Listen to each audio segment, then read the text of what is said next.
ગુજરાતમાં પોલીસ ભારે પણ મળે છે. ખેડૂત આંદોલન દરમિયાન એક ખેડૂતે આ વિષયને અનુરૂપ એક એવી વાત કહી છે કે મારે અદાણીને ધોકા મારે એવી પોલીસ ભાડે જોઈએ છે. ભારતનું બંધારણ દરેકને સમાન તક, સમાન અધિકારો આપે છે.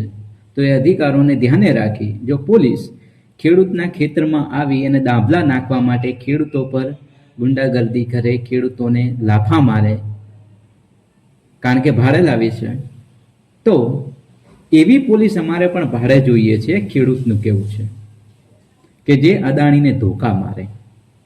સાંભળો આ વિડીયો.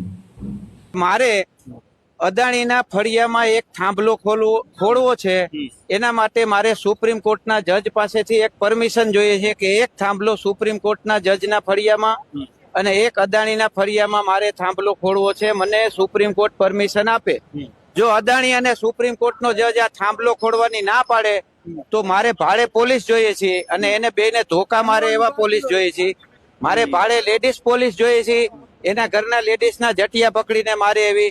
જો એવી પરમિશન સુપ્રીમ કોર્ટ અદાણીને આપતી હોય કે ખેડૂતના ખેતરમાં જઈને તમે થાંભલા ખોળો મફતમાં એની પરમિશન વગર, જો ખેડૂત ના પાડે તો એને તમે મારો, અદાણીને ભાડે પોલીસ આપો, ખેડૂતના લેડીઝને મારો, એવી પરમિશન અદાણીને મળતી હોય તો ખેડૂતને પણ મળવી જોઈએ. સંવિધાનની અંદર, કાયદાની અંદર રાજા અને રંક એક સમાન છે. કાયદો 144 કરોડ ભારતીયો માટે પણ એક સમાન છે.